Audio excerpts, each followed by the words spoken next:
Right, it's an absolute pleasure to catch up with Marc Skinner ahead of the start of the WSL season. Marc, welcome along. But it's already been a busy season with the Champions League qualifiers, which you negotiated successfully so far. But how are you feeling? How's the squad feeling ahead of the start of the WSL campaign?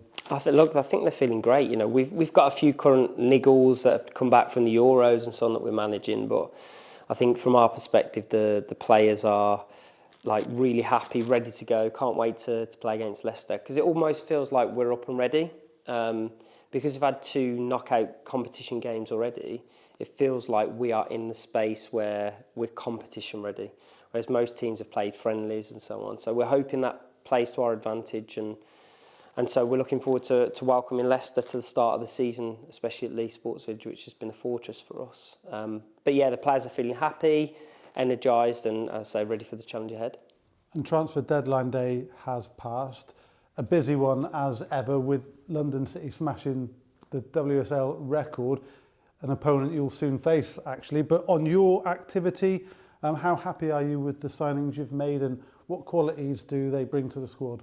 Well, if you looked at the previous transfer windows, we've looked at young, hungry, high talent. And in this window, it was really important we added in the right experience to supplement that and to support that. And, you know, to look at Frido, Julia and obviously now Jess, is 3 fantastic footballers, great characters. They really want to be at Manchester United, which I think is key. And that for us is added to what we already have, a great high-level talent group. So, and what I'd say is, you know, on the 1.4 million reported, it's a crazy market, and for us to do the work we've done in that market is testament to us, because, you know, to navigate something that's ever changing so rapidly, and to get the quality of player for their experience levels and their quality of person is as I say, testament to the work we've done. Yeah, you mentioned those experience levels. 169 international caps between the 3. 30 major honours. That is so beneficial to any squad, and particularly a young squad like yours. Yeah, and I think if you had one player like that in, that they kind of can't infiltrate the group. There's too few of them. Whereas actually to add 3 in at the same time, and you've already seen, like, Julia's been incredible since she's been in. She's been part of the 2 games where we've won in the Champions League qualifiers. So, but to welcome Jess in, her versatility, her quality, her energy. She's got a bit of rebel in her as well, which kind of suits our group. And, you know, she wants to forge ahead and find a different level to her playing as well. When we spoke, it was about that. So I can't wait to bring her in and show everyone what she's doing. And obviously Frido's just, I mean, everything speaks for itself. So to add those 3 players in, no, I still think in the winter window we still need to add to the depth of the squad. And that's something we've been working hard. But as you see, navigating this current market has been challenging. But one I think we've done a great job in. You've allowed Grace Clinton to leave. What's the thought process behind that? I mean, the thing for us was we want players that want to be at Manchester United, right? And you know, the club and myself thank Grace for the service that she's given. I identified Grace from Everton when she was 16, so.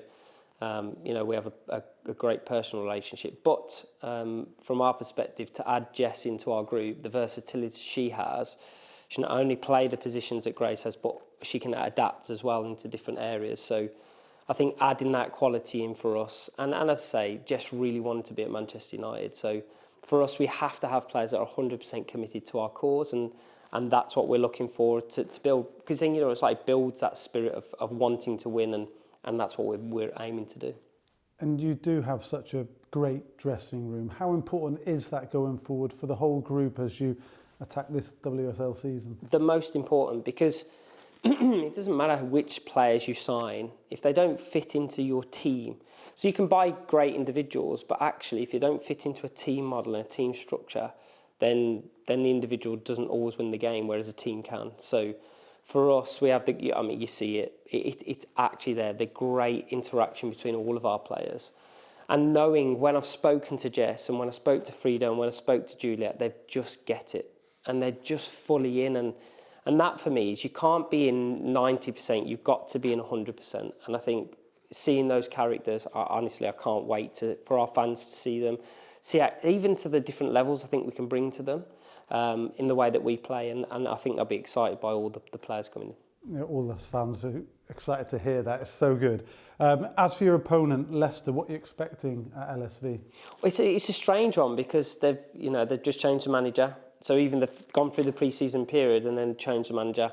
I know Rick Passmore very well. He used to coach Laura, my partner. So he's a great guy, really good. He'll steady that ship until they decide what they're going to do. But he's a very good coach, and so I expect adaptation. So because we won't know specifically what they're doing, we'll be able to adapt to all the things that we think they might. And I think that's key in this game.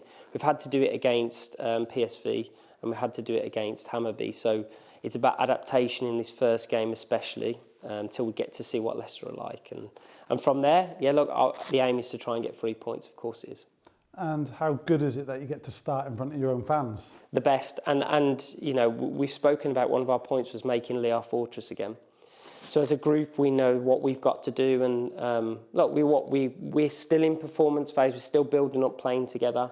But we want to try and get that performance over the line quickly and kind of accelerate that. And if we can do that, then, it'll be a great day on Sunday. Yeah, and then after that, it's that trip to Norway's second biggest city, Brann, and then London City after. I mean, what a brilliant week for Manchester United women's team. I mean, that's what we want, right? We want to be in, our fans want to be in European competitions. And then, the challenge is then performing again on the weekend and so on. That's something new to us and something we've got to take account for in the group. And also me to try and find the right solutions for each game. But then, it doesn't get any easier after that. You get the second leg against Brann and then you get Arsenal at home. So, 5 really big challenges in the first part of the season. But what I feel is that pre-season and the competition phase of pre-season has prepared us hopefully earlier than everybody else. So we have to be ready and, as I say, utilise the whole squad and make sure we're right at each game. Well, we wish you the very best of luck. Thank you.